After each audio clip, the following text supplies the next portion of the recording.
Welcome to step 3.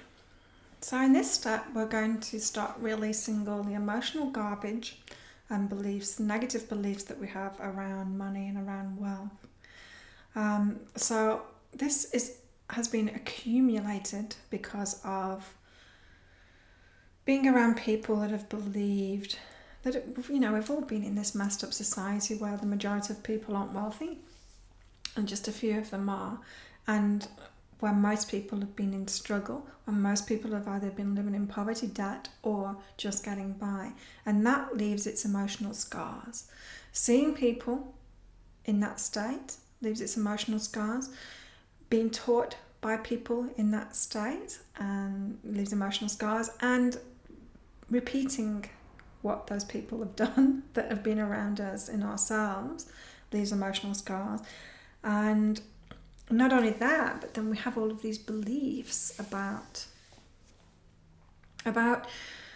wealth, what wealth is, what it isn't, whether we want it or not, whether it's a good thing or not. The majority of us have believed these spiritual lies about how to get wealth, and or get wealth or get what we want in life, and really have only experienced happiness when following them. And so what's the only deduction that we can make from that is that, well, happiness is enough. Well, happiness is what I wanted in the first place. I don't know whether you had this experience, but I had this experience quite a few times when I was growing up. A guy would ask me out, a boy would ask me out. This mostly happened in my teens and in my early 20s. A boy would ask me out, and if I didn't want to go out with him, I'd say no. And then he'd turn around and say, well, I didn't want it anyway. I didn't want to go. I don't even like it anyway, and I don't think you're pretty. Which would usually make me laugh, because it's like, well, why did you ask me out then if you don't think those things? But of course, it was an emotional reaction. And that's what we've all been doing, is having that same kind of a teenage boy, well, I didn't want it anyway. I only wanted happiness anyway. Yeah, it's that defensive, justify what you manage to manifest with these teachings. That's what it is. If you only manage to manifest happiness, because that's what it was all about anyway, then you're going to justify it by saying, well, happiness is all I wanted anyway. I didn't want any more than that. So that you don't feel a failure. Okay? And so we've got all of these beliefs about money and about wealth and what's possible for us, and whether it's a good thing or a bad thing, or whether we should want it in the first place, and beliefs picked up from parents and people around us, maybe that there's us and there's them, and that nobody would want to be in that group anyway because they're all horrible or something. I was a really nice person when I was wealthy, just wanted to say that. And I was around a lot of wealthy people, and pretty much they were just like everyone else too. There were some that were horrible, and there were some that were great. Just like there's in poverty, there's some that are horrible and there's some that are great. It makes no difference at all to anything else, whether you're wealthy. It's not correlated at all. What other beliefs that can we have? A lot of the emotional garbage that we have around wealth is concerning whether we actually deserve it or not. I'm going to talk a little bit about this in the next class, but to actually take us out of that and put us into a state of worthiness. But in this clearing out the emotional garbage, it's really important to clear this out. So what I want you to use is this Self-Healing 101 through all of this, through getting through all of this. So ask the universe to show you everything, every false belief that you have, every negative belief, every emotional scar that you have around money, around wealth, and it'll be shown to you. You'll get those memories back, and do that process, do the Self-Healing 101 process on all of it. And you'll get more and more, and it'll keep on coming up too. You'll get more and more coming up as you go through this. From the last step, when you asked for more, that asking for more will actually instigate this process, because that's what happens when we ask for more, and when we're actually headed in that direction. Then the universe has to show us everything all the ways that we're not aligned with that, so that we can heal them, so we can release them. And so use the Self-Healing 101 with that. What else can bring up these things for you? Well, how about what you deserve? Like what maybe higher class of people have, and whether you can imagine yourself in that situation. Can you imagine yourself getting first class plane flights? Can you imagine yourself, or even better than that, I saw that Etihad Airways now have actually like a room, like it's got a full bed and everything. It's like a full suite in the aeroplane. That's like beyond, I don't know what they're calling that, but that's beyond first class. It's amazing. Can you imagine yourself going to these beautiful hotels, 5-star hotels, or even more, these full luxury hotels? Can you actually picture yourself in that? Or are you having an emotional reaction to that, a resistance to that, not wanting to be around those people? Being around people that are wealthy, that's a good trigger to see what comes up for you, to show you where the emotional garbage is. I don't have a problem being around really wealthy people. In fact, I've been around a lot of really wealthy people, even when I've been in my biggest poverty. I went out with a couple of multimillionaires, and the last house that I lived in was owned by multimillionaires, and I hung out with them too and really loved them, and I get on well with them because my essence is that, and I don't judge them for it at all. It's what I've wanted, but I know for other people it does bring things up like that. Also thinking about your parents as well, thinking about your parents and their abundance level and what happened with them. It doesn't matter whether you had poor parents or whether you had wealthy parents, there's a lot of crap in there, no matter what. And so it's obvious when you've got poor parents, the things that you're continuing on with, and the lessons that you learned and what you've picked up from them. And so go into that and picture yourself around them, having conversations with them about money, or listening to them having conversations about money or wealth, and that you'll get all of that information come up for you to use with the Self-Healing 101 method. If your parents were wealthy, like mine weren't wealthy when I was little, but they were on the path to wealth, definitely on the path to wealth. There was all kinds of things like them withholding because they wanted this wealth. They had a clear plan and they weren't going to squander any money. And all I had around me were friends with parents that squandered their money, that spent all of their money, and my parents knew that they couldn't have wealth and do that, and so they were saving, and that felt horrible to me because it felt like my parents didn't love me because they wouldn't buy me the things. Everyone else had things and I didn't have things, and there was emotional garbage in that for me. Wealthy parents as well can lead to like an elitism, separation from other people, as if they felt that they were better than everyone else, and that can bring up garbage too. Similarly with poor parents as well, they can justify their poverty by saying that they're actually better than everyone else because they're happy, and rich people aren't happy, and that's just not true. Rich people are the whole spectrum of unhappy to happy, just as people in poverty are the full spectrum from unhappy to happy. Happiness has got nothing to do with it at all. What else can bring up your money crap? Let's see, what brings up mine? Putting myself in situations, going into shops, there's a good one.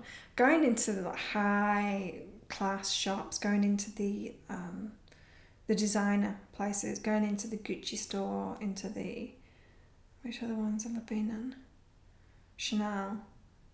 Going into those kind of stores and see what comes up for you. And then do the Self-Healing 101 on all of it. What else is going to bring things up? Just this whole process is going to bring things up. You know, you haven't asked for more, and you going through this process is going to start bringing those things up for you in dreams, in memories. In life, people you have around you, that's another one. Take a look at the people you have around you. What are they mirroring for you? What are they saying? What keeps on coming out of their mouths? How are they justifying? That's what a lot of people do when they're completely ingrained in this, just justifying it. It's like they're defending their poverty, constantly defending their poverty and arguing for it, arguing for their poverty. It seems crazy once you're out of it, but when you're in it, you think this is true. This is true. I'm defending it, and I'm defending everyone else that's poor too, because we're right, or something like that. And it just seems crazy when you're not doing that anymore, when you see other people that are doing it. But I know you're not crazy. I know what it feels like when you're in that situation. So forgive yourself for that. But yeah, notice what people around you are saying, people that what their beliefs are, what they say about it, how they judge it. And a lot of the time we've been around so many people that have a problem around money that we say things, we have reactions to things, and we think it's just natural, and we're not so aware of it anymore. It's like picking up phrases. Like, I guess there's quite a lot of phrases in the Australian language too, but in the UK, all kinds of phrases that were just so not politically correct at all. But when you hear them so many times from people around you, you just kind of say them until someone pulls you up on it, and someone that hasn't got that dialect or doesn't have those phrases within them, and when they actually hear the words, they're like, "Whoa, what are you saying? You can't say that." And this is what we do. Like, I'll give you some of them. It horrifies me now to think. But my gran used to, if we were dirty when we were kids, she would come at us with a cloth, like dirty dishcloth, and wipe our faces and stuff, and she'd call us dirty Arabs. And if I saw someone that was dirty, I'd call them a dirty Arab. To me, it just rolled off the tongue. I didn't even think that the word Arab that I was saying actually meant someone from Arabia. Like, I didn't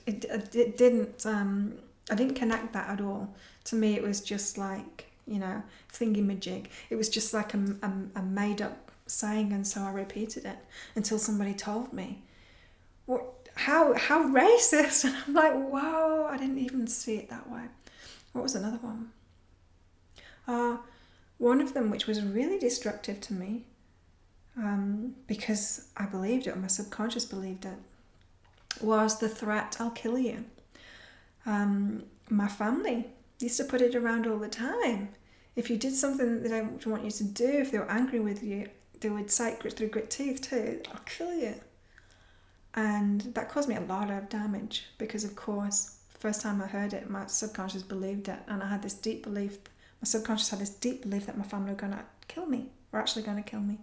And of course, I kept on saying it, and I said it to people when I was angry, until I had a boyfriend when I was 15 who was from another country and didn't say that, and was from a family that didn't put those kind of things around. And when I said it to him, he was like, "What, you're actually going to kill me? How are you going to kill me? What are you going to do? You're going to shoot me? Are you going to cut me? How are you going to do it?"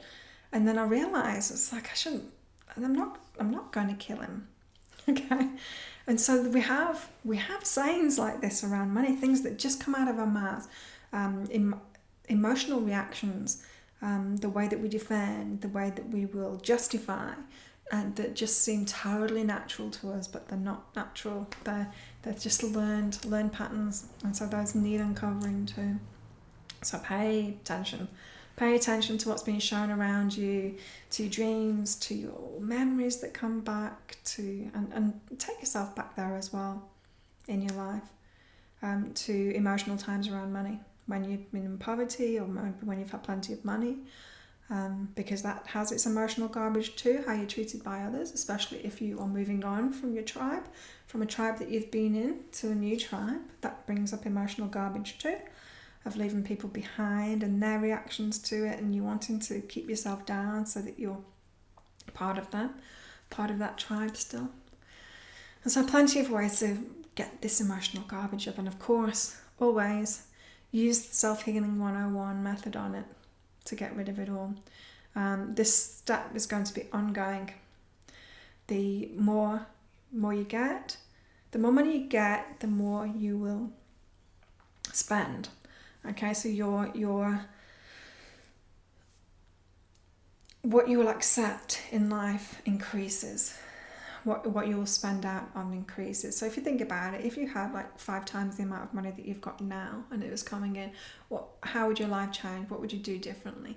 I know for me, like, I would be getting completely organic food. I would have a car.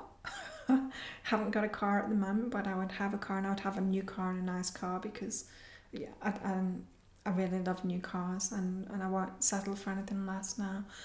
And so everything increases like that.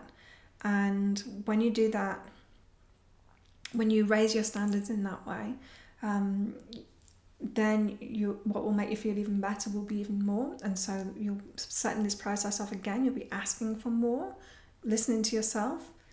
First of all, listening to yourself, and asking for more. And then you'll need to go through this process again. It'll be completely ongoing, because what it takes to get to having enough for not just your needs but what you want as well, is not the same thing that it takes you to get, like your first million, and isn't the same thing that it takes to get your second million, and all of that. So you need to keep on going through this process, ongoing thing.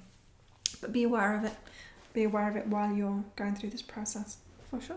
And so I'll see you in the next class, and the next class is all about worthiness.